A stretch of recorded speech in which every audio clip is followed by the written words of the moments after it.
Allahu akbar, Allahu akbar. Wani bawan Allah ne ya mutu a ƙasar Senegal bayan sati ɗaya da rasuwarsa, sai ake ganin makabarta in dare tana haskuwa gabaki ɗaya, za ta ɗau haske gabaki ɗaya ta haske wurin. Shine aka je aka duba sai aka ga ashe kabarin wannan bawan Allah ne da aka rufe, shine yake wannan haske. Yan uwansa shehunnai sai suka zo suka buɗe wannan kabari domin su ga me ke faruwa a cikin wannan kabari, sai suka kawai babu komai, gawar ta sama babu sai tarin haske.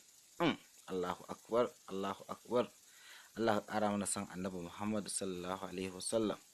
Allah ka ƙara mana san annabi Muhammad sallallahu alaihi wasallam. Ya Allah, duk wanda ya share din wannan bidiyo ta group ta community da dai sauran social media, ubangiji Allah ka haskaka masa kabarinsa, ubangiji Allah ka haskaka mai kabarinsa, Allah ka haskaka shi duniya da lahira.